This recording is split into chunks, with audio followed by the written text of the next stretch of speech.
ಹಿಜಾಬ್ ವಿಚಾರದಲ್ಲಿ ಮುಖ್ಯ ನ್ಯಾಯಮೂರ್ತಿ ಋತುರಾಜ್ ಅವಸ್ಥಿ ಪೀಠದಲ್ಲಿ ವಿಚಾರಣೆ ಆರಂಭವಾಗುತ್ತೆ. ನಿನ್ನೆ ಅರ್ಜಿದಾರರ ಪರ ವಕಾಲತ್ತನ್ನು ದೇವದತ್ ಕಾಮತ್ ಅವರು ವಹಿಸಿದರು. ಇವತ್ತು ಅರ್ಜಿದಾರರ ಕಡೆಯಿಂದ ವಾದ ಮುಂದುವರಿಯುವಂತಹ ಸಾಧ್ಯತೆ ಇದೆ.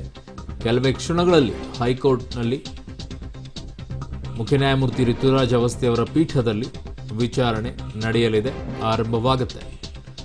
ಕಳೆದ 5ನೆಯ ದಿನ ಈ ವಿಚಾರಣೆ ಹೈಕೋರ್ಟ್ನಲ್ಲಿ ನಡೀತಾ ಇರೋದು.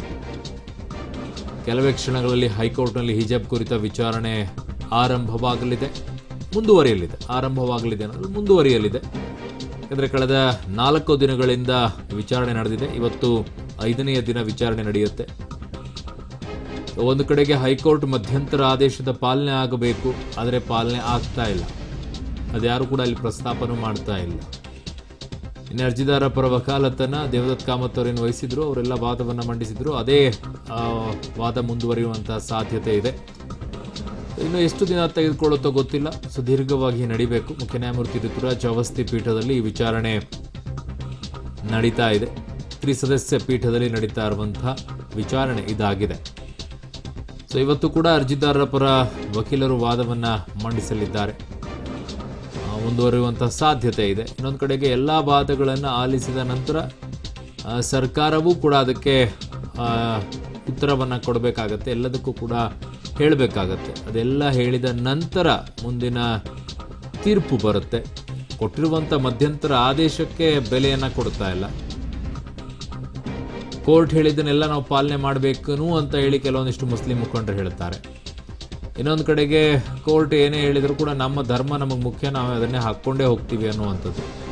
ಈಗಿರಬೇಕಾದಂಥ ಸಂದರ್ಭದಲ್ಲಿ ಕೋರ್ಟ್ ಏನು ಹೇಳುತ್ತೆ, ಕೋರ್ಟ್ ಯಾವ ರೀತಿಯಾದಂಥ ತೀರ್ಮಾನಕ್ಕೆ ಬರುತ್ತೆ. ಹೊರಗಡೆ ಆಗ್ತಾ ಇರುವಂಥ ಎಲ್ಲ ಪ್ರತಿಭಟನೆಗಳ ಎಫೆಕ್ಟಲ್ಲಿ ಏನೂ ಆಗಲ್ಲ. ಅಲ್ಲಿ ನೋಡುವಂಥದ್ದು ಏನಿದೆ, ಸಂವಿಧಾನದಲ್ಲಿ ಅವಕಾಶ ಇದೆಯಾ ಇಲ್ವಾ, ಅದು ಹಿಜಾಬ್ ಹಾಕ್ಕೊಂಡು ಬನ್ನಿ ಅಂತಲೂ ಆಗ್ಬೋದು, ಇಲ್ಲ ಅವಕಾಶ ಇಲ್ಲ ಅಂತಲೂ ಆಗ್ಬೋದು. ಯಾವುದೋ ಎರಡರಲ್ಲಿ ಒಂದೇ ತೀರ್ಪು ಬರಬೇಕು, ಅದನ್ನು ಬಿಟ್ಟು ಬೇರೆ ತೀರ್ಪು ಬರೋಕ್ಕೆ ಸಾಧ್ಯ ಇಲ್ಲ. ವಸ್ತ್ರ ಸಂಹಿತೆ ಇರುವಂಥ, ಯೂನಿಫಾರ್ಮ್ ಇರುವಂತಹ ಶಾಲೆಗಳಲ್ಲಿ ಯಾವುದಕ್ಕೂ ಕೂಡ ಅವಕಾಶ ಇಲ್ಲ. ನಿಮಗೆ ಬೇಕನ್ನೋದಾದರೆ ಬೇರೆ ಶಾಲೆಗಳಲ್ಲಿ ನೀವು ಕಲಿಬಹುದು, ಎಲ್ಲಿ ಅವಕಾಶಗಳು ಇದೆ ಅಂತ ಹೇಳಿ ಅಲ್ಲಿ. ಅದೇ ಬರಬಹುದು, ಅಥವಾ ಇಲ್ಲದೆ ಇರಬಹುದು, ಅಥವಾ ಅವ್ರಿಗೆ ಅವಕಾಶ ಇದೆ ಸಂವಿಧಾನಿಕ ಪೀಠದಲ್ಲಿ ಅಂತ ಹೇಳಿದ್ದು, ಸಂವಿಧಾನಿಕವಾಗಿ ಅವ್ರಿಗೆ ಹಕ್ಕಿದೆ ಅನ್ನುವಂಥದ್ದನ್ನು ಹೇಳ್ಬೋದು. ಸರ್ಕಾರದ ಆದೇಶ ಕಾನೂನು ಬಾಹಿರ ಅಂತ ಅರ್ಜಿದಾರರು ವಾದಿಸಿದರು. ನಿನ್ನೆ ಕೇರಳ, ಮದ್ರಾಸ್, ಬಾಂಬೆ ಹೈಕೋರ್ಟ್ ತೀರ್ಪುಗಳ ಬಗ್ಗೆ ಉಲ್ಲೇಖವನ್ನು ಮಾಡಿದರು.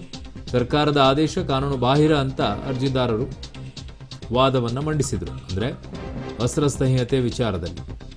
ಬಟ್ ಕರ್ನಾಟಕ ಶಿಕ್ಷಣ ಕಾಯ್ದೆಯಡಿ 1983 ಪ್ರಕಾರ ಅದರಲ್ಲಿ ನಿರ್ಧಾರ ಮಾಡುವಂಥ ಅವಕಾಶ ಸರ್ಕಾರಕ್ಕೆ ಇದೆ. ಖಾಸಗಿ ಆಡಳಿತ ಮಂಡಳಿಗಳಿಗೆ ಅಲ್ಲಲ್ಲಿ ಜವಾಬ್ದಾರಿಗಳು ಅವ್ರವ್ರಿಗೆ ಇರುತ್ತೆ, ಅಲ್ಲಿ ಸರ್ಕಾರ ಇಂಟರ್ಫಿಯರ್ ಆಗೋಕ್ಕಾಗಲ್ಲ. ಅದೇ ಸರ್ಕಾರಿ ಶಾಲೆಗಳ ಕಾಲೇಜುಗಳಾಗೋದಾದರೆ ಅಲ್ಲಿ ಸ್ಥಳೀಯವಾಗಿರುವಂಥ SDMC ಏನಿರುತ್ತೆ, ಅವರು ಅದರ ಅಲ್ಲಿರುವಂಥ ಶಾಸಕರೇ ಇರ್ತಾರೆ, ಅವರು ಅದರ ಅಧ್ಯಕ್ಷರಾಗ್ತಾರೆ. ಅವರು ಆ ತೀರ್ಮಾನವನ್ನು, ಕಮಿಟಿಗಳನ್ನು ರಚನೆ ಮಾಡಿಕೊಂಡು ಅವರ ತೀರ್ಮಾನವನ್ನು ತೆಗೆದುಕೊಳ್ಬೇಕಾಗತ್ತೆ. ಇದು ಅವಕಾಶಗಳು ಕರ್ನಾಟಕ ಶಿಕ್ಷಣ ಕಾಯ್ದೆ 1983 ಪ್ರಕಾರ ಅವಕಾಶ ಇರೋದು. ಈಗಿಲ್ಲೇನಾಗ್ತಾ ಇದೆ, ಇಲ್ಲ. ಕೇರಳ, ಮದ್ರಾಸ್ ಕೋರ್ಟ್ ತೀರ್ಪಿನಲ್ಲಿ ಹಿಜಾಬ್ ಮೂಲಭೂತ ಆಚರಣೆ ಅಂತ ಹೇಳಲಾಗಿದೆ. ಸರ್ಕಾರದ ಆದೇಶ ಕಾನೂನು ಬಾಹಿರ ಅಂತ ಅರ್ಜಿದಾರರು ನಿನ್ನೆ ಅಷ್ಟೇ ವಾದ ಮಂಡಿಸಿದ್ರು. ಕೇರಳ, ಮದ್ರಾಸ್, ಬಾಂಬೆ ಹೈಕೋರ್ಟ್ ತೀರ್ಪುಗಳ ಬಗ್ಗೆ ಉಲ್ಲೇಖವನ್ನ ಮಾಡಿದರೆ, ಕಾಲೇಜು ಸಮಿತಿಗಳಿಗೆ ಧಾರ್ಮಿಕ ಹಕ್ಕು ನಿರ್ಧರಿಸುವಂತಹ ಹಕ್ಕಿಲ್ಲ, ಮೂಲಭೂತ ಆಚರಣೆ ಅಂತ ಹೇಳ್ತಾ ಇದ್ದಾರೆ.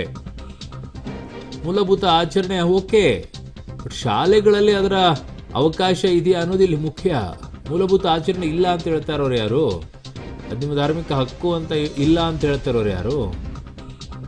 ಬಟ್ ಇಲ್ಲಿ ಪ್ರಶ್ನೆ ಇರುವಂಥದ್ದು ಆ ಮಾತುಗಳೇ ಬರ್ತಾ ಇಲ್ಲ ಅಲ್ಲಿ. ಅದೇನು, ಶಾಲೆ ಸಮವಸ್ತ್ರದ ಸಂದರ್ಭದಲ್ಲಿ ಇದನ್ನು ಹಾಕ್ಕೊಳ್ಬೇಕಾ ಅಥವಾ ಬೇಡ? ಇದೇ ಈಗಿರುವಂಥ ಪ್ರಶ್ನೆ. ಹಕ್ಕಲ್ಲ, ಮೂಲಭೂತ ಹಕ್ಕಲ್ಲ ನಿಮ್ಮದು, ಇವೆಲ್ಲವೂ ಕೂಡ ಚರ್ಚೆ ಬಂದೇ ಇಲ್ಲ ಅಲ್ಲಿರುವಂಥದ್ದು. ಮೂಲಭೂತ ಆಚರಣೆ ಎನ್ನಲಾಗಿದೆ, ಕರೆಕ್ಟ್. ಮೂಲಭೂತ ಆಚರಣೆ ಇಲ್ಲ ಅಂದವರು ಯಾರು? ಶಾಲೆಯ ಕಾಲೇಜುಗಳಲ್ಲಿ ಯೂನಿಫಾರ್ಮ್ ಇರುವಂಥ ಜಾಗಗಳಲ್ಲಿ ಅದರ ಆಚರಣೆ ಅವಶ್ಯಕತೆ ಇದೆಯಾ, ಅದರ ಆಚರಣೆಗೆ ಅವಕಾಶ ಇದೆಯಾ ಅನ್ನುವಂಥದ್ದು ಅತಿ ಮುಖ್ಯವಾಗಿರುವಂಥ ವಿಚಾರ. ಈಗ ಮುಖ್ಯ ನ್ಯಾಯಮೂರ್ತಿ ಋತುರಾಜ್ ಅವಸ್ಥಿಯವರ ಪೀಠದಲ್ಲಿ 3 ಸದಸ್ಯ ಪೀಠ ಅಲ್ಲಿ ವಿಚಾರಣೆ ನಡೀತಾ ಇದೆ. ನಿನ್ನೆ ಅರ್ಜಿದಾರ ಪರ ವಕಾಲತನ್ನು ವಕೀಲ ದೇವದತ್ ಕಾಮತ್ ಅವರು ವಹಿಸಿದರು. ಇವತ್ತು ಕೂಡ ಅರ್ಜಿದಾರ ಕಡೆಯಿಂದ ವಾದ ಸಾಧ್ಯತೆ ಇದೆ. ಸಾರ್ವಜನಿಕ ಸುವ್ಯವಸ್ಥೆಗೆ ತೊಂದರೆ ಆಗೋದಿಲ್ಲ ಅನ್ನೋದಾದರೆ ಸರ್ಕಾರದ ಈ ಆದೇಶವೇ ನಿಲ್ಲಲ್ಲ ಎಂದಿದ್ದ ಅರ್ಜಿದಾರರು. ಸರ್ಕಾರ ಆದೇಶ ಕಾನೂನು ಬಾಹಿರ ಅಂತ ಅರ್ಜಿದಾರರು ವಾದವನ್ನು ಮಂಡಿಸಿದರು. ಸೊ ಇವೆಲ್ಲ ಉಲ್ಲೇಖ ಆಗುತ್ತೆ ಕೆಲವು ತೀರ್ಪುಗಳು ಅವರಿಗೆ. ಅದಕ್ಕೆ ವಾದವನ್ನು ಮಾಡುವಂಥ ಸಂದರ್ಭದಲ್ಲಿ ಅದಕ್ಕೆ ಬೇಕಾಗಿರುವಂಥ ತೀರ್ಪುಗಳನ್ನು ಯಾವ್ಯಾವ ರಾಜ್ಯಗಳಲ್ಲಿ ಯಾವ್ಯಾವ ಹೈಕೋರ್ಟ್ ಕೊಟ್ಟಿದೆ, ಸುಪ್ರೀಂ ಕೋರ್ಟ್ನಲ್ಲಿ ಏನಾದರೂ ಇದೆ, ಅವನ್ನೆಲ್ಲವನ್ನು ಕನ್ಸಿಡರ್ ಮಾಡ್ತಾರೆ. ಅದನ್ನು ನೋಡಿ ಅದು ಆಗೋದಾದರೆ ಅದನ್ನು ಕೂಡ ಉಲ್ಲೇಖ ಮಾಡ್ತಾರೆ. ಈ ಕಡೆಗೆ ಅದು ವಿರೋಧವಾಗಿರುವಂಥದ್ದನ್ನು ಅವರು ಪ್ರತಿವಾದವನ್ನು ಮಾಡುವಂಥ ಸಂದರ್ಭದಲ್ಲಿ ಅಲ್ಲೂ ಕೂಡ ಅವರು ಕೋರ್ಟ್ ತೀರ್ಪುಗಳನ್ನು ಉಲ್ಲೇಖ ಮಾಡಿಕೊಳ್ತಾರೆ. ಬೇರೆ ಬೇರೆ ತೀರ್ಪುಗಳು ಬಂದಿವೆ. ಸೊ ಹಾಗಾಗಿ ಇದು ನಿಲ್ಲುವಂಥ ಲಕ್ಷಣಗಳಲ್ಲ. ಇದು ಪ್ರತಿ ಬಾರಿಯೂ ಕೂಡ ಪ್ರತಿಯೊಂದು ರಾಜ್ಯದಲ್ಲೂ ಬರ್ತಾ ಇದೆ. ಇದಕ್ಕೇನಾಗಬೇಕಾಗಿದೆ ಅಂತಂದರೆ ಸಂವಿಧಾನದಲ್ಲೇ ತಿದ್ದುಪಡಿ ಆಗಬೇಕಾಗಿದೆ. ಧಾರ್ಮಿಕ ಹಕ್ಕು ಓಕೆ, ಎಲ್ಲಿ ಅದಕ್ಕೆ ಅವಕಾಶಗಳಿರುತ್ತೆ, ಎಲ್ಲಿ ಅದರ ಪಾಲನೆ ಆಗಬೇಕಾಗತ್ತೆ, ಈ ವಿಚಾರದಲ್ಲಿ ಬರಬೇಕಾಗತ್ತೆ. ಅದು ಬಂದಾಗಲೇ ಒಂದಾಗುತ್ತೆ. ಇಲ್ಲಾಂದರೆ ಪ್ರತಿ ಬಾರಿಯೂ ಕೂಡ ಹೈಕೋರ್ಟ್ ಹೋಗಬೇಕು, ಎಲ್ಲ ರಾಜ್ಯಗಳಲ್ಲಿ ಹಂಗೇನಾದ್ರೂ ಪ್ರಶ್ನೆ ಬಂದಾಗ ಮತ್ತೆ ಕೋರ್ಟಿಗೆ ಹೋಗಬೇಕು, ಇದೇ ಆಗ್ತಾ ಹೋಗುತ್ತೆ. ಇದಕ್ಕೊಂದು ಕೊನೆಯೇ ಇಲ್ಲ ಅನ್ನೋ ರೀತಿಯಲ್ಲಿ ಆಗ್ಬಿಡುತ್ತೆ. ಸಾರ್ವಜನಿಕ ಸುವ್ಯವಸ್ಥೆಗೆ ತೊಂದರೆ ಆಗೋದಿಲ್ಲ ಅನ್ನೋದಾದರೆ ಸರ್ಕಾರದ ಆದೇಶವೇ ಪಾಲನೆ ಆಗೋದಿಲ್ಲ ಅಂತ ಹೇಳ್ತಾ ಇದ್ದಾರೆ. ಕೆಲವೇ ಕ್ಷಣಗಳಲ್ಲಿ ಹೈಕೋರ್ಟ್ನಲ್ಲಿ ಹಿಜಾಬ್ ಕುರಿತ ವಿಚಾರಣೆ ಆರಂಭವಾಗುತ್ತೆ. ಮುಖ್ಯ ನ್ಯಾಯಮೂರ್ತಿ ರಿತುರಾಜ್ ಅವಸ್ಥಿ ಪೀಠದಲ್ಲಿ ವಿಚಾರಣೆ ನಡೆಯದೆ. ನಿನ್ನೆ ಅರ್ಜಿದಾರರ ಪರ ವಕಾಲತನ್ನು ದೇವದತ್ ಕಾಮತ್ ಅವರು ವಹಿಸಿದ್ರು. ಇವತ್ತು ಅರ್ಜಿದಾರರ ಕಡೆಯಿಂದ ವಾದ ಮುಂದುವರಿಯುವಂತಹ ಸಾಧ್ಯತೆ ಇದೆ. ಸರ್ಕಾರದ ಆದೇಶ ಕಾನೂನು ಬಾಹಿರ ಅಂತ ಅರ್ಜಿದಾರರು ವಾದವನ್ನು ಮಂಡಿಸಿದರು. ಕೆಲವೇ ಕ್ಷಣಗಳಲ್ಲಿ ಹೈಕೋರ್ಟ್ನಲ್ಲಿ ಹಿಜಾಬ್ ಕುರಿತ ವಿಚಾರಣೆ ಮುಂದುವರಿಯುತ್ತೆ ಅದು. ಸೊ ಈಗ ಯಾವ ಮಟ್ಟಕ್ಕೆ ಹೋಗ್ತಾ ಇದೆ ಅಂತಂದರೆ ಎಲ್ಲ ಕಡೆಯೂ ಕೂಡ ನಮ್ಮ ಹಕ್ಕನ್ನು ಕಿತ್ಕೊಳ್ಳಾಗ್ತಾ ಇದೆ ಅನ್ನೋ ರೀತಿಯಲ್ಲಿ ಪರಿಸ್ಥಿತಿ ಹೇಗೆ ಹೋಗುತ್ತೆ ಗೊತ್ತಿಲ್ಲ. ಇದು ಸರ್ಕಾರದ ಆದೇಶ ಕಾನೂನು ಬಾಹಿರ ಅಂತ ಅರ್ಜಿದಾರರು ವಾದವನ್ನು ಮಂಡಿಸಿದರು. ಸೊ ಹೈಕೋರ್ಟ್ ತೀರ್ಪುಗಳ ಬಗ್ಗೆ ಉಲ್ಲೇಖವನ್ನು ಮಾಡಿದರು. ಕೇರಳ, ಮದ್ರಾಸ್, ಬಾಂಬೆ ಹೈಕೋರ್ಟ್ಗಳಲ್ಲಿ ಕಾಲೇಜು ಸಮಿತಿಗಳಿಗೆ ಇದನ್ನು ನಿರ್ಧಾರ ಮಾಡುವಂಥ ಹಕ್ಕಿಲ್ಲ. ಮೂಲಭೂತ ಆಚರಣೆ ಅನ್ನೋದನ್ನು ಈಗಾಗಲೇ ಹಲವು ತೀರ್ಪುಗಳಲ್ಲಿ ಬಂದಿದೆ. ಸೊ ಹಾಗಾಗಿ ಇದಕ್ಕೆ ಅವಕಾಶ ಮಾಡಿಕೊಡಬೇಕು ಅನ್ನುವಂಥ ಮಾತನ್ನು ಹೇಳ್ತಾ ಇದ್ದಾರೆ. ಮೂಲಭೂತ ಆಚರಣೆ ಅಲ್ಲ ಅಂತ ಯಾರೂ ಹೇಳೇ ಇಲ್ಲ. ಬಟ್ ಶಾಲೆಗಳಲ್ಲಿ, ಶಾಲಾ ಕಾಲೇಜುಗಳಲ್ಲಿ, ಯೂನಿಫಾರ್ಮ್ ಇರುವಂಥ ಜಾಗಗಳಲ್ಲಿ ಮೂಲಭೂತ ಆಚರಣೆಯನ್ನು ಪಾಲನೆ ಮಾಡೋಕ್ಕೆ ಅವಕಾಶ ಇದೆಯೋ? ಇವತ್ತು ಸರ್ಕಾರದಿಂದ ವಾದ ಮಂಡನೆ ಮಾಡುವಂಥ ಸಾಧ್ಯತೆ ಇದೆ. ನಿನ್ನೆ ಸುದೀರ್ಘವಾಗಿ ಅರ್ಜಿದಾರ ಪರ ವಕೀಲರು ವಾದವನ್ನು ಮಂಡಿಸಿದರು. ಇವತ್ತು ಸರ್ಕಾರದಿಂದಲೂ ಕೂಡ ವಾದ ಮಂಡನೆ ಸಾಧ್ಯತೆ ಇದೆ. ನಿನ್ನೆ ಮತ್ತು ಮೊನ್ನೆ ಎರಡೂ ದಿನವೂ ಕೂಡ, ಮೊದಲನೇ ದಿನ ಸಂಜಯ್ ಹೆಗಡೆ ಅವರು, ಅದಾದ ನಂತರ ದೇವದತ್ ಕಾಮತ್ ಅವರು, ಅದಾದ ನಂತರ ಇವತ್ತು ಸರ್ಕಾರದ ಪರ ವಕೀಲರು ವಾದವನ್ನು ಮಂಡಿಸಲಿದ್ದಾರೆ. ಏನಿರುತ್ತೆ ಅನ್ನೋದನ್ನು ನೋಡಬೇಕು. ಎರಡೂ ವಾದ ಪ್ರತಿವಾದಗಳನ್ನು ಗಮನಿಸಿದ ನಂತರ, ಅದನ್ನೆಲ್ಲವೂ ಕೂಡ ಅಬ್ಸರ್ವೇಷನ್ ಮಾಡಿದ ನಂತರ ನ್ಯಾಯಮೂರ್ತಿಗಳು ಒಂದು ತೀರ್ಪನ್ನು ಕೊಡುತ್ತಾರೆ. 3 ಸದಸ್ಯ ಪೀಠ ಇದಾಗಿರೋದ್ರಿಂದ. ಈಗ ಮಧ್ಯಂತರ ಆದೇಶವನ್ನು ಕೂಡ ಪಾಲನೆ ಮಾಡದೇ ಇರುವಂಥವ್ರು ನಾಳೆ ಹೈಕೋರ್ಟ್ ಪೂರ್ಣ ಪ್ರಮಾಣದಲ್ಲಿ ಒಂದು ಆದೇಶ ಕೊಟ್ಟರು ಕೂಡ ಪಾಲನೆ ಮಾಡಲ್ಲ. ನಾವು ಸುಪ್ರೀಂ ಕೋರ್ಟಿಗೆ ಹೋಗ್ತೀವಿ, ಸುಪ್ರೀಂ ಕೋರ್ಟ್ ಆದೇಶ ಬರುವವರೆಗೂ ನಾವು ಪಾಲನೆ ಮಾಡಲ್ಲ ಅಂತ ಹೇಳ್ತಾರೆ. ಈ ಮೂಲಕವಾಗಿ ಪಾಪ ಅವರು ವಿದ್ಯೆಯನ್ನು ಕಿತ್ಕೊಳ್ತಾ ಇದ್ದಾರೆ. ಹೆಣ್ಮಕ್ಕಳದ್ದು ಗೊತ್ತಿಲ್ಲ ಏನು ಮಾಡ್ತಾರೆ, ಅನುಭವಿಸ್ತಾರೆ ಪಾಪ ಅವರೇ. ಇನ್ನೇ ಸುದೀರ್ಘವಾಗಿ ವಾದವನ್ನು ಅರ್ಜಿದಾರ ಪರವಾಗಿ ವಕೀಲರು ಮಂಡಿಸಿದರು. ಇವತ್ತು ತಮ್ಮ ವಾದ ಪೂರ್ಣಗೊಳಿಸಲಿದ್ದಾರೆ ಅರ್ಜಿದಾರ ಪರ ವಕೀಲ ದೇವದತ್ ಕಾಮತ್ ಅವರು. ಇವತ್ತು ಸರ್ಕಾರದಿಂದಲೂ ಕೂಡ ವಾದ ಮಂಡನೆ ಸಾಧ್ಯತೆ ಇದೆ. ಸೊ ಒಟ್ಟು 6 ರಿಟ್ ಪಿಟಿಷನ್ ಇದರಲ್ಲಿದೆ, ಅರ್ಜಿಗಳು. ಸೊ ವಕೀಲರು ವಾದವನ್ನು ಮಂಡಿಸಬೇಕಾಗತ್ತೆ. ಎಲ್ಲರಿಗೂ ಎಷ್ಟು ಅವಕಾಶವನ್ನು ನೀಡಲಾಗುತ್ತೆ, ಅವರು ಎಲ್ಲಿವರೆಗೂ ವಾದವನ್ನು ಮಂಡಿಸ್ತಾರೋ ಅಲ್ಲಿವರೆಗೂ ಅವಕಾಶವನ್ನು ಮಾಡಿಕೊಡಲಾಗತ್ತೆ ಅರ್ಜಿದಾರರ ಪರ ವಕೀಲರು. ಸೊ ಮಕ್ಕಳಿಗೆ ಯಾವ ರೀತಿಯಾಗಿ ಕಲಿಸ್ಕೊಡ್ತಾ ಇದ್ದೀನೋ ಕೆಲವು ಶಾಲೆಗಳಲ್ಲಿ ಅಂತಂದರೆ, ಅವರ ಪೋಷಕರು ಏನಿದೆ ಆದೇಶ, ಏನಿದೆ ಹೈಕೋರ್ಟ್ ಏನು ಹೇಳ್ತಾ ಇದೆ, ನ್ಯಾಯಾಂಗಕ್ಕೆ ಹೇಗೆ ತಲೆಬಾಗಬೇಕು, ನಾವು ಯಾವುದೂ ಕಲಿಸ್ಕೊಡ್ತಾ ಇಲ್ಲ. ನ್ಯಾಯಾಂಗಕ್ಕಿಂತಲೂ ಕೂಡ ಧರ್ಮವೇ ಮುಖ್ಯ, ಧರ್ಮದ ಮುಂದೆ ಯಾವ ನ್ಯಾಯವೂ ಕೂಡ ಇಲ್ಲ ಅನ್ನೋ ರೀತಿಯಲ್ಲಿ ಕಲಿಸ್ಕೊಡ್ತಾ ಇದ್ದಾರೆ. ದಯವಿಟ್ಟು ಇದು ಹೈಕೋರ್ಟ್ ಗಮನಕ್ಕೆ ತರಬೇಕು ಇದನ್ನು. ಇಲ್ಲದಿದ್ದರೆ ಎಲ್ಲ ಕಡೆಯೂ ಕೂಡ ಇದೇ ರೀತಿಯಾಗಿ ಡ್ರಾಮಾ ಕ್ರಿಯೇಟ್ ಆಗಿ ಹೋಗ್ಬಿಡುತ್ತೆ. ಇದರ ಉಲ್ಲೇಖ ಆಗಬೇಕು ಹೈಕೋರ್ಟಲ್ಲಿ. ಯಾರಾದರೂ ಕಾಲೇಜು ಸಮಿತಿಗಳಿಗೆ ಧಾರ್ಮಿಕ ಹಕ್ಕು ನಿರ್ಧರಿಸುವಂಥ ಹಕ್ಕಿಲ್ಲ. ಕೇರಳ ಮದ್ರಾಸ್ ಕೋರ್ಟ್ ತೀರ್ಪಿನಲ್ಲಿ ಹಿಜಾಬ್ ಮೂಲಭೂತ ಆಚರಣೆ ಅಂತ ಹೇಳಲಾಗಿದೆ. ಸಾರ್ವಜನಿಕ ಸುವ್ಯವಸ್ಥೆಗೆ ತೊಂದರೆ ಆಗೋದಿಲ್ಲ ಅನ್ನೋದಾದರೆ ಸರ್ಕಾರದ ಈ ಆದೇಶವೇ ನಿಲ್ಲಲ್ಲ ಅಂತ ಅರ್ಜಿದಾರರು ಹೇಳಿದರು. ಸೊ ಸರ್ಕಾರದ ಆದೇಶ ಕಾನೂನು ಬಾಹಿರ ಅಂತ ಅರ್ಜಿದಾರರು ವಾದವನ್ನು ಮಂಡಿಸಿದರು. ಸೊ ವಿಚಾರಣೆ ಈಗ ಆಗ್ತಾ ಇದೆ. ಕಾಲೇಜು ಸಮಿತಿಗಳಿಗೆ ಧಾರ್ಮಿಕ ಹಕ್ಕು ನಿರ್ಧರಿಸುವಂಥ ಹಕ್ಕಿಲ್ಲ ಅಂತಿದ್ದಾರೆ. ಆ ಸಮಿತಿಗಳನ್ನೇ ಈಗ ನಿರ್ಧರಿಸುವಂಥ ಹಕ್ಕನ್ನು ಶಿಕ್ಷಣ ಕಾಯ್ದೆಯಲ್ಲಿ ಅಲ್ಲಲ್ಲಿ ಕೊಟ್ಟಿದ್ದಾರೆ. ನೇರವಾಗಿ ಸರ್ಕಾರ ಮಾಡೋಕ್ಕಾಗೋದಿಲ್ಲ ಅನ್ನೋದಕ್ಕೋಸ್ಕರ ಆಯಾ ಭಾಗಗಳಲ್ಲಿ ಅವರು ಅದಕ್ಕೆ ತಕ್ಕಂತೆ ಅವರು ನಿರ್ಧಾರವನ್ನು ತಗೊಳ್ಬೋದು ಅಂತ ಸಮಿತಿಗಳನ್ನು ರಚನೆ ಮಾಡ್ಕೊಂಡಿದ್ದಾರೆ. ಅದನ್ನೇ ಆ ಸೆಕ್ಷನ್ ಎತ್ತಕ್ಕೆ ಶುರು ಮಾಡಿಬಿಟ್ರೆ.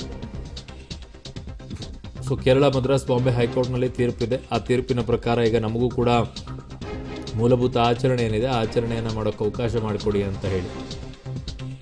ಸೊ ಒಂದಾದ ನಂತರ ಒಂದು ಬೆಳವಣಿಗೆಗಳು ನಡೀತಾ ಇವೆ ಈಗ. ಸೊ ಎಲ್ಲಿಗೆ ಹೋಗಿ ತಲುಪುತ್ತೋ ಆ ಮಕ್ಕಳ ಮನಸ್ಸಲ್ಲಿ ಏನು ತುಂಬ್ತಾ ಇದ್ರೋ, ಸ್ವಚ್ಛಂದವಾಗಿ ಆಟ ಆಡಬೇಕಾಗಿರುವಂಥ ಮಕ್ಕಳು, ಸ್ವಚ್ಛಂದವಾಗಿ ಎಲ್ಲರನ್ನ ಕೂಡ ಸಿಕ್ಕೊಂಡು ಓಡಾಡಬೇಕಾಗಿರುವಂಥ ಮಕ್ಕಳ ತಲೆಯಲ್ಲಿ ಕೇಸರಿ, ಹಿಜಾಬು, ಮುಸ್ಲಿಂ, ಹಿಂದೂ, ತುಂಬ ಚೆನ್ನಾಗಿದೆ ದೇಶ ಕಟ್ಟುವಂಥ ವ್ಯವಸ್ಥೆ, ಅದ್ಭುತ. ಸಾರ್ವಜನಿಕ ವ್ಯವಸ್ಥೆಗೆ ತೊಂದರೆ ಆಗೋದಿಲ್ಲ ಅನ್ನೋದಾದರೆ ಈ ಆದೇಶವೇ ನಿಲ್ಲಲ್ಲ ಅಂತ ಅರ್ಜಿದಾರರು ಹೇಳಿದರು. ಹಾಗಾಗಿ ಸರ್ಕಾರದ ಆದೇಶ ಕಾನೂನು ಬಾಹಿರ ಅಂತ ಅರ್ಜಿದಾರರು ವಾದಿಸಿದರು. ಈಗ ವಿಚಾರಣೆ ಅಂತೂ ನಡೀತಾ ಇದೆ. ತೀರ್ಪು ಏನು ಬರುತ್ತೆ ಏನಿಲ್ಲ ಗೊತ್ತಿಲ್ಲ. ಬಂದಿರುವಂಥ ತೀರ್ಪನ್ನೇ ಪಾಲನೆ ಮಾಡ್ತಾ ಇಲ್ಲ. ಓಕೆ, ಈಗ ಹೈಕೋರ್ಟಲ್ಲಿ ವಿಚಾರಣೆ ಆರಂಭವಾಗಿದೆ. ನ್ಯಾಯಮೂರ್ತಿಯಾಗಿರುವಂಥ ಮುಖ್ಯ ನ್ಯಾಯಮೂರ್ತಿ ಋತುರಾಜ್ ಅವಸ್ಥಿ ನೇತೃತ್ವದಲ್ಲಿ ತ್ರಿಸದಸ್ಯ ಪೀಠದಲ್ಲಿ ವಿಚಾರಣೆ ಆರಂಭವಾಗಿದೆ. ಹೈಕೋರ್ಟ್ನಲ್ಲಿ ವಿಚಾರಣೆ ಆರಂಭವಾಗಿದೆ. ತ್ರಿಸದಸ್ಯ ಪೀಠದಲ್ಲಿ ಮುಂದುವರೆದಿದೆ. ಆರಂಭ ಅನ್ನೋದಕ್ಕಿಂತಲೂ ಮುಂದುವರೆದಿದೆ. 5ನೆಯ ದಿನಕ್ಕೆ ಇವತ್ತು ವಿಚಾರಣೆ ಮುಂದುವರೆದಿರೋದು. ಕಳೆದ 4 ದಿನಗಳಿಂದಲೂ ಕೂಡ ಸುದೀರ್ಘವಾಗಿ ವಾದ ಪ್ರತಿವಾದಗಳು ನಡೆದಿದೆ. ಈಗ ಪ್ರತಿವಾದ ಈಗ ನಡಿಬೇಕಾಗಿದೆ. ಸರ್ಕಾರದ ಪರ ವಕೀಲರು ಇವತ್ತು ಪ್ರತಿವಾದವನ್ನು ಮಂಡಿಸಲಿದ್ದಾರೆ. ಅರ್ಜಿದಾರರ ಪರವಾಗಿ ಒಂದು ವಾದವನ್ನು ಮಂಡಿಸಿದ್ದಾರೆ. ನಮಗೆ ಅವಕಾಶವನ್ನು ಮಾಡಿಕೊಡಬೇಕು, ಮೂಲಭೂತ ಹಕ್ಕು ಅದು, ಮೂಲಭೂತ ಆಚರಣೆ ಅನ್ನೋದನ್ನು. ಅರ್ಜಿದಾರರ ಪರ ವಕೀಲ ದೇವದತ್ ಕಾಮತ್ ಈಗ ವಾದವನ್ನು ಮಂಡನೆ ಮಾಡಿದ್ದಾರೆ. ಅರ್ಜಿದಾರ ಪರ ವಕೀಲ ದೇವದತ್ ಕಾಮತ್ ಅವರು ವಾದ ಮಂಡನೆ ಮಾಡ್ತಾ ಇದ್ದಾರೆ. ನಿನ್ನೆನೂ ಅವರ ವಾದವನ್ನು ಮಂಡನೆ ಮಾಡಿದರು, ಇವತ್ತು ಕೂಡ ವಾದವನ್ನು ಮಂಡನೆ ಮಾಡ್ತಾ ಇದ್ದಾರೆ. ಅದು ಮುಂದುವರಿತಾ ಇದೆ. ಸೊ ಸುದೀರ್ಘವಾಗಿ 2ನೇ ದಿನವೂ ಕೂಡ ದೇವದತ್ ಕಾಮತ್ ಅವರು ವಾದವನ್ನು ಮಂಡಿಸ್ತಾ ಇದ್ದಾರೆ. ಮುಖ್ಯ ನ್ಯಾಯಮೂರ್ತಿ ಋತುರಾಜ್ ಅವಸ್ಥಿ ಅವರಿರುವಂಥ ತ್ರಿಸದಸ್ಯ ಪೀಠದಲ್ಲಿ ಇದಕ್ಕೆ ಅವಕಾಶವನ್ನು ಮಾಡಿಕೊಡಲಾಗಿದೆ. ಅರ್ಜಿದಾರರ ಪರ ವಕೀಲ ದೇವದತ್ ಕಾಮತ್ ಅವರಿಂದ ವಾದ ಮಂಡನೆ ಈಗ ಆರಂಭವಾಗಿದೆ. ಸೊ ಇವತ್ತು ಅರ್ಜಿದಾರರ ಕಡೆಯ ವಾದ ಮುಂದುವರಿಕೆ ಸಾಧ್ಯತೆ ಇದೆ. ಮಗದೊಂದು ಕಡೆಗೆ ಸಾರ್ವಜನಿಕ ಸುವ್ಯವಸ್ಥೆ ಬಗ್ಗೆ ವಾದ ಮಂಡನೆ ಮಾಡ್ತಾ ಇದ್ದಾರೆ. ಸಾರ್ವಜನಿಕ ಸುವ್ಯವಸ್ಥೆ ಬಗ್ಗೆ ದಯವಿಟ್ಟು ಹೇಳಬೇಕು ಈ ವಿಚಾರಗಳನ್ನೆಲ್ಲ ಏನಾಗ್ತಾ ಇದೆ ಹೊರಗಡೆಗೆ. ನಿಮ್ಮ ಮಧ್ಯಂತರ ಆದೇಶವನ್ನೇನೋ ಕೊಟ್ಟಿದ್ದೀರಾ, ಆದರೂ ಕೂಡ ಕೆಲವು ಕಡೆಗಳಲ್ಲಿ ಹೇಗೆ ಅದರ ಉಲ್ಲಂಘನೆ ಆಗ್ತಾ ಇದೆ, ಯಾರೂ ಅದರ ಪಾಲನೆಯನ್ನು ಮಾಡ್ತಾ ಇಲ್ಲ. ಒಂದು ಕಡೆಗೆ ಕೇಸರಿ ಹಾಕ್ಕೊಂಡಿರುವಂಥವ್ರು ಅವ್ರು ತಣ್ಣಗಾಗಿದ್ದಾರೆ. ಹೈಕೋರ್ಟ್ ಆದೇಶ ಬಂದ ತಕ್ಷಣ ಕೇಸರಿ ಎಲ್ಲೂ ಕೂಡ ಕಾಣಿಸ್ತಾ ಇಲ್ಲ. ಬಟ್ ಹಿಜಾಬ್ ಮಾತ್ರ ಕಾಣಿಸ್ಕೊಳ್ತಾನೆ ಇದೆ, ಬಿಡ್ತಾನೆ ಇಲ್ಲ. ಅದನ್ನು ನಾವು ಹಾಕ್ಕೊಂಡೇ ಬರ್ತೀವಿ, ನಮಗೆ ಆದೇಶ ಯಾವುದೂ ಕೂಡ ಡೋಂಟ್ ಕೇರ್ ಅನ್ನೋ ರೀತಿಯಲ್ಲಿದ್ದಾರೆ. ಈಗ ವಾದ ಮಂಡನೆ, ಅರ್ಜಿದಾರ ಪರ ವಕೀಲ ದೇವದತ್ ಕಾಮತ್ ಅವರು ವಾದವನ್ನು ಮಂಡನೆ ಮಾಡ್ತಾ ಇದ್ದಾರೆ. ಸಾರ್ವಜನಿಕ ಸುವ್ಯವಸ್ಥೆಯ ಬಗ್ಗೆ ವಾದ ಮಂಡನೆಯನ್ನು ಮಾಡ್ತಾ ಇರೋದು.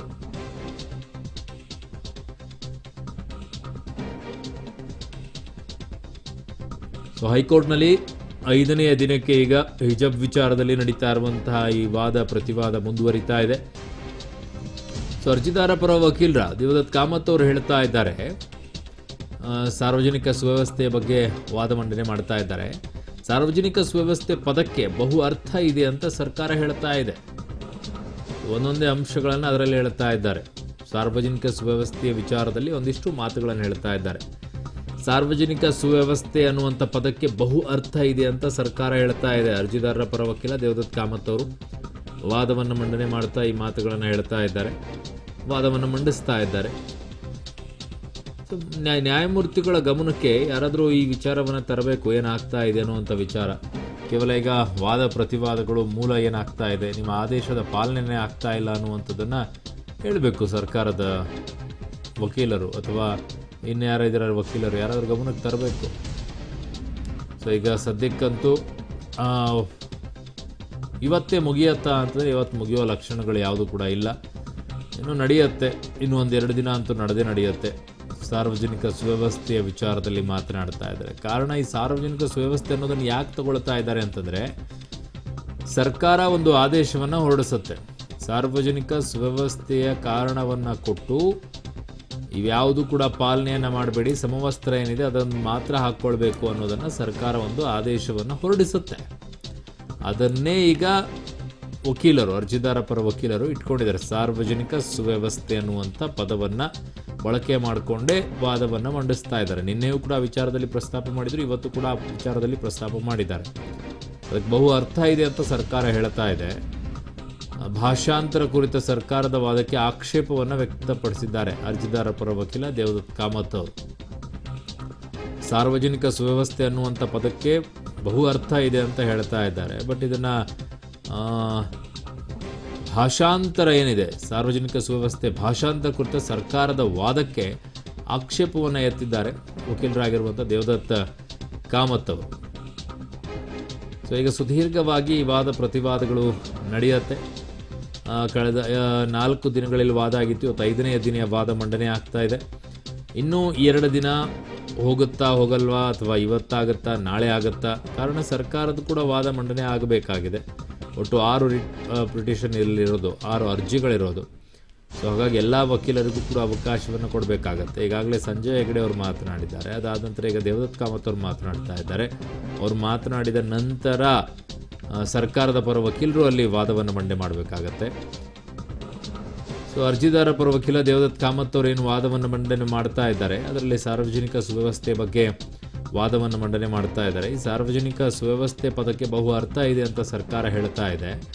ಸೊ ಭಾಷಾಂತರ ಕುರಿತ ಸರ್ಕಾರದ ವಾದಕ್ಕೆ ಆಕ್ಷೇಪವನ್ನು ಕೂಡ ಎತ್ತಿದ್ದಾರೆ. ಸಾರ್ವಜನಿಕ ಸುವ್ಯವಸ್ಥೆ ಪದಕ್ಕೆ 2 ಅರ್ಥಗಳಿಲ್ಲ, ಅರ್ಜಿದಾರ ಹೇಳ್ತಾ ಇರೋದು 2 ಅರ್ಥಗಳಿಲ್ಲ ಅಂತ ಹೇಳ್ತಾ ಇದ್ದಾರೆ ಅವರು. ಸಂವಿಧಾನದಲ್ಲಿ ಹೇಳಿದ ಅರ್ಥ ಬಿಟ್ಟು ಬೇರೆ ಅರ್ಥ ಹೇಳೋಕ್ಕಾಗೋದಿಲ್ಲ, ಅರ್ಜಿದಾರ ಪರ ವಕೀಲರು ಹೇಳೋದು.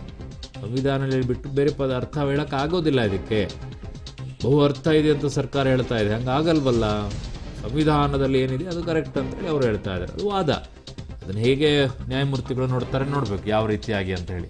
ಸಾರ್ವಜನಿಕ ಸುವ್ಯವಸ್ಥೆಯ ಪದಕ್ಕೆ 2 ಅರ್ಥಗಳಿಲ್ಲ. ಸಂವಿಧಾನದ ಪ್ರಕಾರ ಪಬ್ಲಿಕ್ ಆರ್ಡರ್ ಅಂದರೆ ಕನ್ನಡದಲ್ಲಿ ಸಾರ್ವಜನಿಕ ಸುವ್ಯವಸ್ಥೆ, ಪಬ್ಲಿಕ್ ಆರ್ಡರ್. ಸೊ 9 ಬಾರಿ ಸಾರ್ವಜನಿಕ ಸುವ್ಯವಸ್ಥೆ ಪದವನ್ನು ಸಂವಿಧಾನದಲ್ಲಿ ಬಳಸಲಾಗಿದೆ.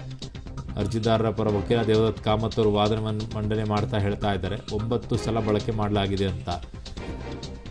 ಸಾರ್ವಜನಿಕ ಸುವ್ಯವಸ್ಥೆಯ ಪದ, ಆ ಒಂದು ಪದ ಈಗ ವಾದಕ್ಕೆ ಈಡು ಮಾಡ್ತಾ ಇದೆ. ಅಂದರೆ ಆದೇಶವನ್ನೇ ಈಗ ಚರ್ಚೆಗೆ ತಗೊಳ್ತಾ ಇದ್ದಾರೆ. ಆದೇಶವನ್ನು ಈಗ ಇವರು ಮೂಲ ಆಗಿರೋದೇನು, ಜಬ್ ಹಾಕ್ಕೊಳ್ಬೇಕಾ ಬೇಡವಾ, ಅದನ್ನು ಹಾಕ್ಕೊಳ್ಳೋಕೆ ಅವಕಾಶ ಇದೆಯಲ್ಲ ಇನ್ಫಾರ್ಮ್ ಇರುವಂಥ ಜಾಗದಲ್ಲಿ. ಇದನ್ನು ನೋಡಿ ಯಾವ ಥರ ಇರುತ್ತೆ ಅಂತೇಳಿ. ಅದನ್ನೀಗ ಹೌದು ಅಂತ ಹೇಳೋಕ್ಕೆ, ಆ ರೀತಿಯಾಗಿ ಅವಕಾಶ ಕೊಡಬೇಕು ಅನ್ನೋದು ಹೇಳೋಕ್ಕೆ ಎಲ್ಲವನ್ನ ಓರೆಗೆ ಹಚ್ಚೋಳೋಕೆ ಶುರು ಮಾಡ್ತಾರೆ. ಆ ಸರ್ಕಾರದ ಆದೇಶದಲ್ಲಿ ಏನಿದೆ, ಸರ್ಕಾರದ ಆದೇಶದಲ್ಲಿರುವಂಥ ಶಬ್ದಗಳೇನು, ಆ ಶಬ್ದಕ್ಕಿರುವಂಥ ವ್ಯಾಖ್ಯಾನಗಳೇನು, ಆ ಶಬ್ದಕ್ಕಿರುವಂಥ ಅರ್ಥ ಏನು, ಇದನ್ನ ಯಾಕೆ ಹಿಂಗೆ ಹೇಳಿದ್ದಾರೆ, ಅದನ್ನ ಯಾಕೆ ಹಿಂಗೆ ಮೂಲಕ್ಕೆ ಹೋಗ್ರಪ್ಪ ಅಂತಂದರೆ ಮೂಲಕ್ಕೆ. ಸೊ ವಾದ ಮಾಡೋದು ಹಾಗೇನೆ, ವಕೀಲರು ವಾದವನ್ನು ಮಾಡಬೇಕಾದ್ರೆ ಅದನ್ನು ಎಲ್ಲವನ್ನ ಕೂಡ ವಿವರಿಸಿ ಹೇಳಬೇಕಾಗತ್ತೆ. ಅವರ ವಾದವನ್ನು ಅವ್ರು ಮಾಡ್ತಾರೆ. 9 ಬಾರಿ ಸಾರ್ವಜನಿಕ ಸುವ್ಯವಸ್ಥೆ ಪದವನ್ನು ಸಂವಿಧಾನದಲ್ಲಿ ಬಳಸಲಾಗಿದೆ ಅಂತ ಅರ್ಜಿದಾರ ಪರ ವಕೀಲರಾಗಿರುವಂಥ ದೇವದತ್ ಕಾಮತ್ ಅವರು ವಾದವನ್ನು ಮಂಡನೆ ಮಾಡಿದ್ದಾರೆ. ಸಾರ್ವಜನಿಕ ಸುವ್ಯವಸ್ಥೆಯ ಬಗ್ಗೆ ವಾದವನ್ನು ಮಂಡಿಸ್ತಾ ಇದ್ದಾರೆ. ಇದಕ್ಕೆ ಬಹು ಅರ್ಥ ಇದೆ ಅಂತ ಸರ್ಕಾರ ಹೇಳ್ತಾ ಇದೆ. ಸುವ್ಯವಸ್ಥೆ ಭಾಷಾಂತರ ಕುರಿತ ಸರ್ಕಾರದ ವಾದಕ್ಕೆ ಆಕ್ಷೇಪವನ್ನು ಈಗ ದೇವದತ್ ಕಾಮತ್ ಅವರು ಎತ್ತಿದ್ದಾರೆ. ಈ ಪದಕ್ಕೆ 2 ಅರ್ಥಗಳಿಲ್ಲ. ಸಂವಿಧಾನದ ಪ್ರಕಾರ ಪಬ್ಲಿಕ್ ಆರ್ಡರ್ ಅಂದರೆ ಕನ್ನಡದಲ್ಲಿ ಸಾರ್ವಜನಿಕ ಸುವ್ಯವಸ್ಥೆ ಅಂತ ಅರ್ಥ. ಸಂವಿಧಾನದಲ್ಲಿ ಹೇಳಿದ ಅರ್ಥ ಬಿಟ್ಟು ಬೇರೆ ಯಾವ ಅರ್ಥ ಕೂಡ ಇಲ್ಲಿ ಹೇಳೋಕ್ಕಾಗೋದಿಲ್ಲ ಅಂತ ಹೇಳಿದ್ದಾರೆ. ಜೊತೆಗೆ ಸಂವಿಧಾನದಲ್ಲಿ 9 ಬಾರಿ ಸಾರ್ವಜನಿಕ ಸುವ್ಯವಸ್ಥೆಯ ಪದವನ್ನು ಬಳಕೆ ಮಾಡಲಾಗಿದೆ ಅಂತ ಅರ್ಜಿದಾರ ಪರ ವಕೀಲ ದೇವದತ್ ಕಾಮತ್ ಅವರು ವಾದವನ್ನು ಮಂಡಿಸ್ತಾ ಇದ್ದಾರೆ. ಇವತ್ತು ವಾದವನ್ನು ಮಂಡನೆ ಮಾಡುವಂಥ ಕೆಲಸಗಳು ನಡೀತಾ ಇದೆ. ಇವತ್ತು ಸರ್ಕಾರದ ಪರ ವಕೀಲರು ಕೂಡ ವಾದವನ್ನು ಮಂಡನೆ ಮಾಡಲಿದ್ದಾರೆ. ಸೊ ಒಂದು ಕಡೆಗೆ ಇನ್ನೂ ಕೂಡ ಮುಕ್ತಾಯವಾಗಿಲ್ಲ. ಈಗ ಅರ್ಜಿದಾರರ ಪರ ವಕೀಲರಾಗಿರುವಂಥ ದೇವದತ್ ಕಾಮತ್ ಅವರು ವಾದವನ್ನು ಮಂಡಿಸ್ತಾ ಇದ್ದಾರೆ. ಅದಾದ ನಂತರ ಸರ್ಕಾರದ ಪರ ವಕೀಲರು ಕೂಡ ವಾದವನ್ನು ಮಂಡಿಸಬೇಕಾಗಿದೆ. ಸೊ ಎಲ್ಲರೂ ಕೂಡ ಈಗ ಈ ವಿಚಾರದಲ್ಲಿ ವಾದವನ್ನು ಮಂಡನೆ ಮಾಡ್ತಾ ಇದ್ದಾರೆ. ಸೊ ಏನು ಎತ್ತ ಅನ್ನುವಂಥ ಎಲ್ಲ ವಿಚಾರಗಳು ಆಗಬೇಕಾಗಿದೆ. ಸೊ ಹೈಕೋರ್ಟ್ನಲ್ಲಿ ಹಿಜಾಬ್ ಕುರಿತ ವಿಚಾರಣೆ ಈಗ ನಡೀತಾ ಇದೆ. ಮುಖ್ಯ ನ್ಯಾಯಮೂರ್ತಿ ರಿತುರಾಜ್ ಅವಸ್ಥಿ ಪೀಠದಲ್ಲಿ ನಡೀತಾ ಇರುವಂಥ ವಿಚಾರಣೆ. ಯಾಕೆ ಈ ಸಾರ್ವಜನಿಕ ಸುವ್ಯವಸ್ಥೆ ವಿಚಾರ ಇಲ್ಲಿ ಪ್ರಸ್ತಾಪ ಆಗಿದೆ ಅಂತಂದರೆ, ಸರ್ಕಾರ ಹೊರಡಿಸಿರುವಂಥ ಆದೇಶ ಏನಿತ್ತು, ಆದೇಶದಲ್ಲಿ ಈ ಶಬ್ದವನ್ನು ಬಳಕೆ ಮಾಡಿದರು. ಸಾರ್ವಜನಿಕ ಸುವ್ಯವಸ್ಥೆಯಾಗಿ ಆ ಪದವನ್ನು ಬಳಕೆ ಮಾಡಿ ಸಾರ್ವಜನಿಕ ಸುವ್ಯವಸ್ಥೆ ಅನ್ನುವಂಥ ವಿಚಾರವನ್ನು ಇಟ್ಟು ನೀವು ಈ ರೀತಿಯಾಗಿ ಧಾರ್ಮಿಕ ಹಕ್ಕನ್ನು ಕಿತ್ಕೊಳ್ಳುವಂಥದ್ದು ಸರಿಯಲ್ಲ, ಅದಕ್ಕೆ ಕಡಿವಾಣ ಹಾಕೋದು ಸರಿಯಲ್ಲ ಅನ್ನುವಂಥ ವಾದ ಅವರದ್ದು. ಅದಕ್ಕೆ ಆಕ್ಷೇಪವನ್ನು ಎತ್ತಾ ಇದ್ದಾರೆ. ಹಾಗಿದ್ದಾಗ ಸಾರ್ವಜನಿಕ ಸುವ್ಯವಸ್ಥೆ ಅಂದರೆ ಏನು ಅಂತ ಕೇಳಿದ್ದಾರೆ. ಅದಕ್ಕೆ ಬಹು ಅರ್ಥ ಇದೆ ಅಂತ ಸರ್ಕಾರ ಹೇಳಿದೆ, ಅದೇ ಸರಿಯಲ್ಲ ಅಂತ. ಅರ್ಜಿದಾರ ಪರ ಹೇಳ್ತಾರೆ, ಪಬ್ಲಿಕ್ ಆರ್ಡರ್, ಸಾರ್ವಜನಿಕ ಸುವ್ಯವಸ್ಥೆ ಅಂದರೆ ಪಬ್ಲಿಕ್ ಆರ್ಡರ್, ಸಂವಿಧಾನದಲ್ಲಿ ಹೇಳಿದ ಅರ್ಥ ಬಿಟ್ಟು ಬೇರೆ ಅರ್ಥ ಅದಕ್ಕೆ ಕಲ್ಪಿಸೋಕೆ ಆಗೋದಿಲ್ಲ ನಿಮಗೆ ಅಂತ ಅರ್ಜಿದಾರ ಪರ ವಕೀಲರು ಹೇಳ್ತಾರೆ. ಅದರಲ್ಲಿ ಇನ್ನೂ ಹೇಳ್ತಾರೆ, 9 ಕಡೆಗೆ ಸಂವಿಧಾನದಲ್ಲಿ ಪಬ್ಲಿಕ್ ಆರ್ಡರ್ ಅನ್ನೋದನ್ನು, ಸಾರ್ವಜನಿಕ ಸುವ್ಯವಸ್ಥೆ ಅನ್ನೋದನ್ನು ಇದೆ, ಅದರಲ್ಲಿ ಉಲ್ಲೇಖ ಇದೆ ಅನ್ನುವಂಥ ವಿಚಾರವನ್ನು ಹೇಳ್ತಾರೆ. ಸರ್ಕಾರ ತನ್ನ ಆದೇಶದಲ್ಲಿ ಸಾರ್ವಜನಿಕ ಸುವ್ಯವಸ್ಥೆಯ ಪದವನ್ನು ಬಳಸಿದೆ. ಸಾರ್ವಜನಿಕ ಸುವ್ಯವಸ್ಥೆ ಕಾರಣ ಕೊಟ್ಟು ಹಕ್ಕುಗಳನ್ನು ನಿರ್ಬಂಧಿಸುವಲ್ಲ ಅಂತ ಸುಪ್ರೀಂ ಕೋರ್ಟ್ ಈಗಾಗಲೇ ಹೇಳಿದೆ. ಸುಪ್ರೀಂ ಕೋರ್ಟ್ನ ಹಿಂದಿನ ಆದೇಶದಲ್ಲಿ ಏನು ಹೇಳಿದೆ ಅಂದರೆ, ಸಾರ್ವಜನಿಕ ಸುವ್ಯವಸ್ಥೆಯ ಕಾರಣವನ್ನು ಕೊಟ್ಟು ಈ ಹಕ್ಕುಗಳೇನಿದೆ, ಧಾರ್ಮಿಕ ಹಕ್ಕುಗಳನ್ನು ಅಥವಾ ಬೇರೆ ಹಕ್ಕುಗಳನ್ನು ನಿರ್ಬಂಧಿಸುವಂತಿಲ್ಲ ಅಂತ ಸುಪ್ರೀಂ ತೀರ್ಪಿನಲ್ಲಿ ಹೇಳಲಾಗಿದೆ.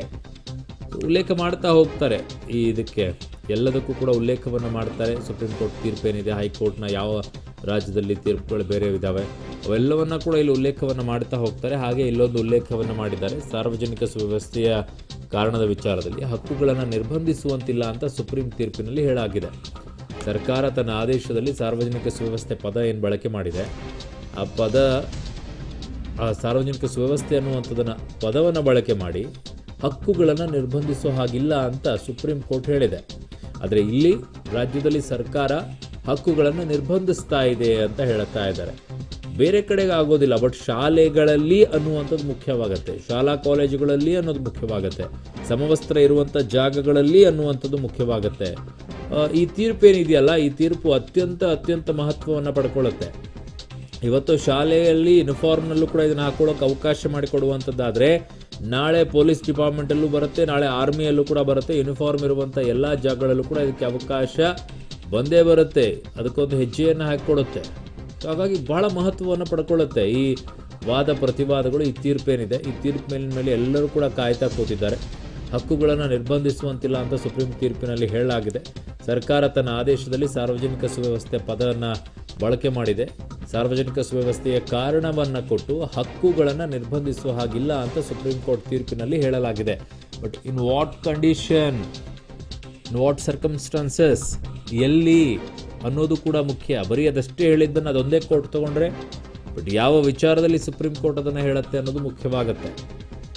ಸುಪ್ರೀಂ ಕೋರ್ಟು ಎಲ್ಲಿ ಹೇಳುತ್ತೆ ಸಾರ್ವಜನಿಕ ಸುವ್ಯವಸ್ಥೆಯ ಕಾರಣವನ್ನು ಕೊಟ್ಟು ಹಕ್ಕುಗಳನ್ನು ನಿರ್ಬಂಧಿಸುವಂತಿಲ್ಲ ಅಂತೇಳಿ, ಯಾವ ಕಾಂಟೆಕ್ಸ್ಟಲ್ಲಿ ಹೇಳುತ್ತೆ, ದಟ್ ಈಸ್ ಇಂಪಾರ್ಟೆಂಟ್. ಯೂನಿಫಾರ್ಮ್ ವಿಚಾರದಲ್ಲೋ